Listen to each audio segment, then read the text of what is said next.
Assalamualaikum warahmatullahi wabarakatuh. Selamat pagi, salam sejahtera bagi kita semua. Selamat datang di channel YouTube Hewan Sehat TV. Perkenalkan, saya Dr. Hewan Yudi Gunawan dari Klinik Hewan Sriwijaya Vipet Palembang. Channel ini dibangun bukan untuk menggurui siapapun, tapi untuk berbagi informasi, sharing pengetahuan seputar kesehatan hewan dan tips-tips perawatan kepada teman-teman semua, baik kepada pet lover maupun kepada pawrents. Sebelum masuk ke materi hari ini, perkenalkan saya dan segenap kru. Kami semua memohon doa dan bantuan yang sebesar-besarnya dari teman-teman semua dengan cara klik tombol like dan subscribe, comment and share, aktifkan juga notifikasi loncengnya agar channel ini bisa berkembang dan maju. Kedepannya, kami berencana akan menggunakan sebagian dari penghasilan channel ini untuk membantu anabul-anabul yang terlantar di luar sana, terutama bantuannya berupa makanan, obat-obatan, perawatan kesehatan, dan operasi bila diperlukan. Jadi, dengan aktif nonton video di channel ini, teman-teman telah membantu kami mengembangkan channel ini, sekaligus juga teman-teman telah ikut serta membantu anabul-anabul yang terlantar di luar sana. Baiklah, mari kita masuk ke materi hari ini.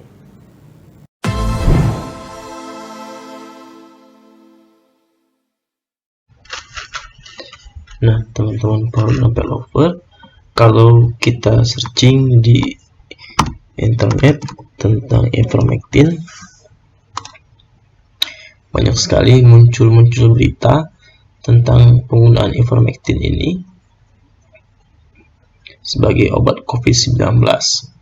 Kalau kita klik salah satu beritanya, di sini muncul berita, ivermectin sudah digunakan sejak lama sebagai obat untuk membasmi infeksi cacing parasit pada tubuh manusia dan hewan. Pada tubuh manusia dan hewan ya. Selain itu, obat ini juga digunakan untuk mengatasi infeksi kutu dan tungau, misalnya pada penyakit kudis. Nah, jadi seperti pada berita ini, ternyata ivermectin ini bisa digunakan pada manusia dan juga bisa digunakan pada hewan.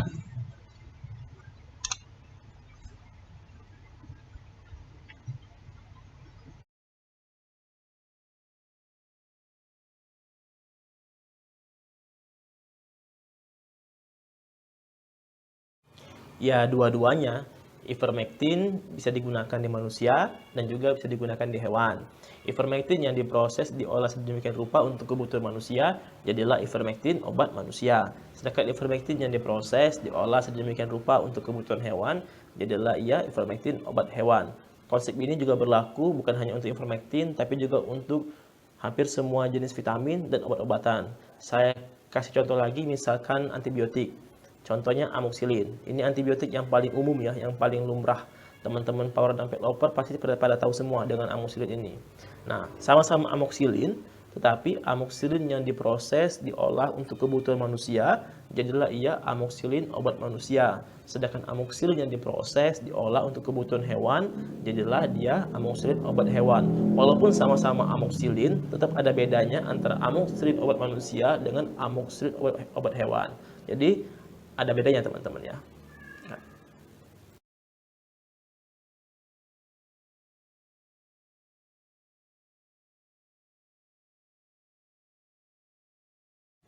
Jadi ada setidaknya 3 perbedaan mendasar antara obat manusia dan obat hewan yang perlu teman-teman pawrent dan pet lover ketahui agar teman-teman tidak salah paham.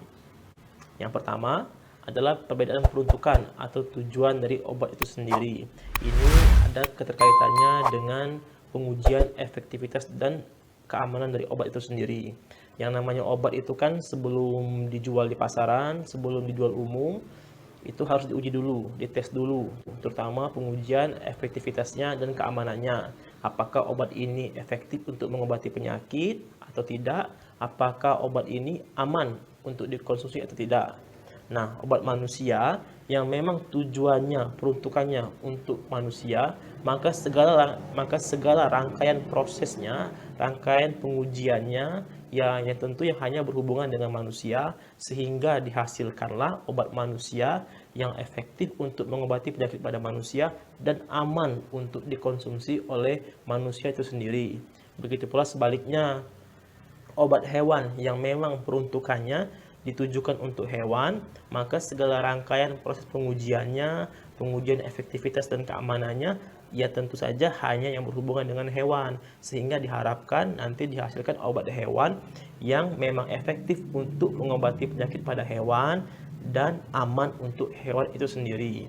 Nah, biar lebih mudah, saya kasih gambaran, saya kasih analogi, misalkan pesawat tempur dan pesawat angkutan. Jadi namanya pesawat, walaupun sama-sama pesawat, tapi pesawat tempur dan pesawat angkutan ini kan beda peruntukannya, beda tujuannya. Pesawat tempur kan tujuannya untuk bertempur, untuk berperang. Maka segala proses pengujiannya, risetnya, penelitiannya, perakitan, dan pembuatannya tentu ditujukan yang berhubungan dengan medan perang atau pertempuran, sehingga dihasilkanlah pesawat tempur yang lincah, yang lihai, pandai bermanuver di medan perang, tetapi kelemahannya hanya mampu mengangkut satu penumpang, yaitu pilotnya saja. Begitu juga dengan pesawat angkutan, karena tujuannya adalah untuk angkutan, maka segala proses pengujiannya, riset, penelitian, dan segala macamnya ditujukan hanya untuk proses transportasi atau akomodasi, sehingga dihasilkanlah pesawat angkutan yang mampu mengangkut banyak penumpang dan juga barang. Nah, jadi kalau teman-teman Power dan Pet Lover mengobati anabulnya dengan obat manusia dan ternyata anabulnya keracunan misalkan ya jangan salahkan obatnya, salahkan teman-teman sendiri karena udah tahu itu obat manusia dikasihkan di hewan, seperti itu. Yang kedua adalah perbedaan formula konsentrasi dan dosis obatnya. Formula konsentrasi dan dosis obat manusia biasanya hanya kompatibel, hanya cocok pada manusia saja.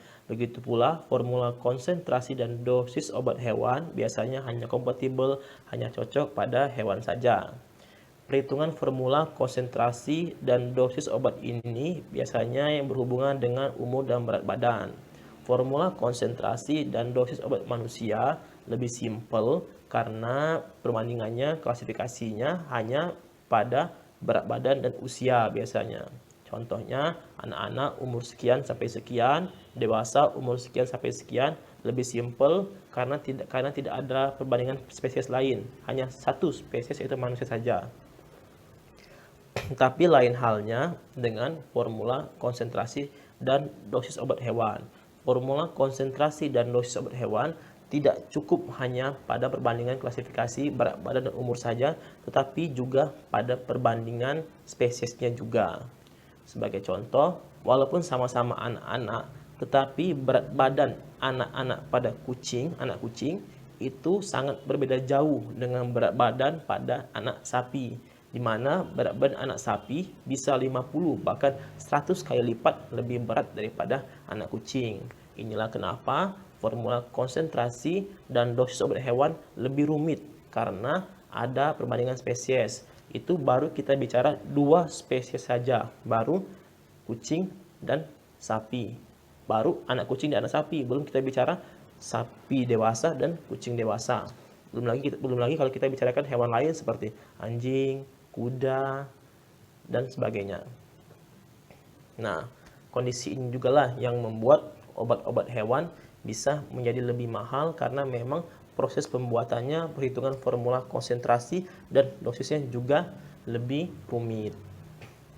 Jadi kalau ada teman-teman Toran dan Pet Lover yang bilang ke dokter hewan tuh bisa sangat mahal, bisa agak mahal lah dibandingkan yang lainnya, harap dimaklumi dengan bijak karena memang obat hewannya juga tidak murah dan proses untuk menjadi dokter hewannya juga tidak mudah karena banyak spesies yang dipelajari teman-teman, bukan hanya satu tapi ada banyak sekali spesies yang dipelajari.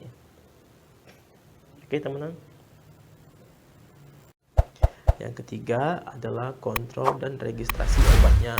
Kontrol dan pengawasan registrasi obat manusia di Indonesia dilakukan oleh BPOM atau Badan Pengawas Obat dan Makanan.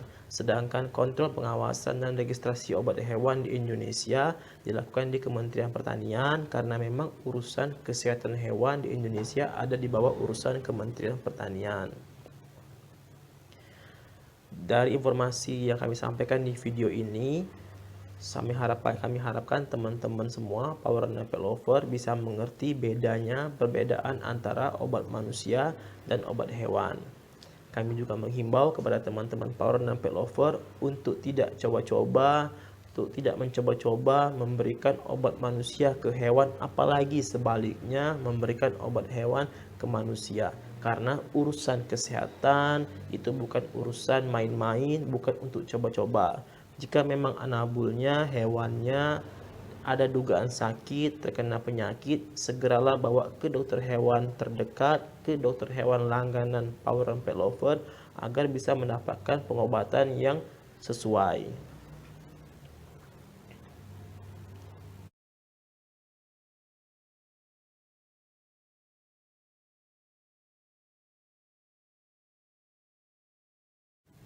Mohon maaf, tetapi kemungkinan besar itu hanya kebetulan saja. Tetapi kan kebetulan seperti ini biasanya tidak terjadi terus-menerus karena kita tidak tahu seperti apa pastinya penyakit yang diderita anabul kita, yang diderita hewan kita tanpa adanya pemeriksaan yang seksama, pemeriksaan yang teliti, dan diagnosa yang akurat dari dokter hewan. Karena itu, jika memang ada anabulnya yang sakit, segera bawa ke dokter hewan. Ada beberapa bahaya yang bisa terjadi pada anabulnya, bahkan juga bisa terjadi kepada teman-teman sendiri Power and Pet Lover jika teman-teman Power and Pet Lover mencoba mengobati sendiri hewannya tanpa adanya pengawasan petunjuk langsung dari dokter hewan. Apa saja bahaya tersebut nanti kita akan bahas di video selanjutnya. Terima kasih telah menonton video kali ini. Semoga bermanfaat. Jangan lupa subscribe dan like-nya, komen dan share-nya. Aktifkan juga notifikasi loncengnya agar channel ini bisa berkembang dan maju. Sampai jumpa.